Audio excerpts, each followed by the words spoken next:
Okay, now let's move it a little bit more into these, because this is a problem. This feels good. This is our problem, though. We get these thoughts. They don't feel good. They cripple us. They keep us from action. Well, how does this work? The way it works is this. We have a thought, and that thought creates a feeling.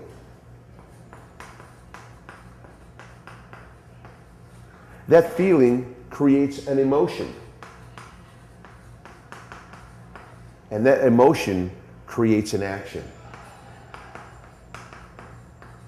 So thinking positively, if I think about my aunt, who I love very much, I'm grateful she's in my life. That's a high vibrational thought. I'm glad she's in my life because she makes me feel love. And feeling love is such a great emotion that fills me with happiness. I want to take an action, and I want to go buy her some flowers, or go take her to lunch, or give her a big kiss. You know, that's being in high vibrational energy. That's an illustration of thought, feeling, emotion, action. Now, when somebody's depressed, when somebody says, I'm depressed, or I'm in a negative state, that's not something that just happens overnight. You just don't get whacked by the depression stick. There's a series of sequences that has to happen for you to be in a down or a negative state. So let's go there. Thought. Things aren't working out the way I want them to. I feel stuck. I feel limited. That's a feeling of constriction. It's a feeling of lack. That lack creates an emotion, and that emotion creates an action. So the emotion is separation. The action is usually, isolation, addiction, anger, whatever it is. And if you look at the people who are in the news now, who are do these shootings, you take the guys who did the Boston bombings. The thought, I'm oppressed. I'm living in an oppressive country. They're picking on me. Feelings. They're picking on me, and I feel bad, and I feel persecuted. That persecution brings out an emotion of anger. That anger brings on an action, usually always negative. That's why it's important to nip these thoughts in the bud when they come up. Anything that you notice that's low vibrational energy, those thoughts, you want to nip them in the bud, because if you don't, those thoughts are going to bring on feelings, going to bring on emotions, going to bring on actions. So anytime you have somebody who's down or depressed or in a negative funk, this is the sequence of what's happening here. So the beauty of what you're going to learn today is you're going to be able to take low vibrational thoughts and change them immediately.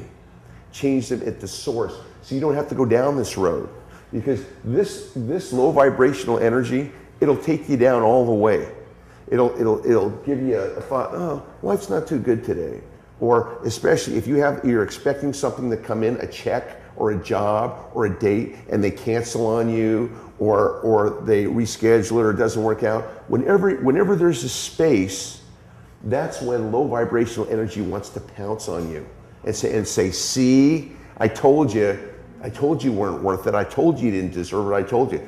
And at that place, unless you have the tools to fill that space, it's going to start taking you down the process. Negative thoughts, negative feelings, negative emotions, negative actions. In program, we have a thought, usually a painful thought, a stressful thought, an angry thought, brings on feelings of uncomfortability, darkness, brings on emotions of wanting to express, wanting to act out, wanting to deal with that, and brings on the action itself, which is, you pick your favorite program, the alcohol, drugs, sex, food, gambling, etc. This is the sequence of how these things happen.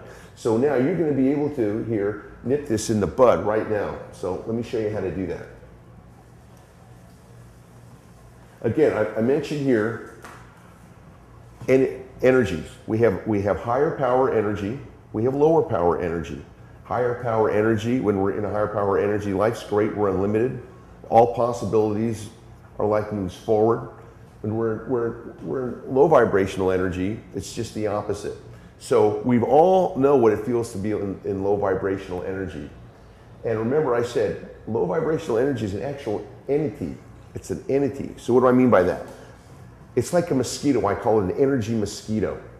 You know when a mosquito wants to bite you? It never comes into your face and says, Josh, I'm a mosquito, I'm going to bite you. You know, a little thing like that. No, it flies in the back.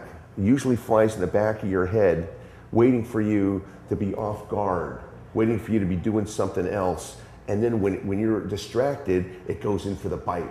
And then I don't know if that happens, then you go, where did this mosquito bite come from? You know, because it caught you off guard. Now, what happens when the mosquito flies in front of your face or flies in your ear? You go, whoa, mosquito. And when you swat it, when you swat at it, it flies away because it says, ooh, he's on to me, or she's on to me. I better go away. Well, it's the same thing with our thoughts. This energy, this entity wants to infiltrate our thoughts, and it wants us to think that its thoughts are our thoughts.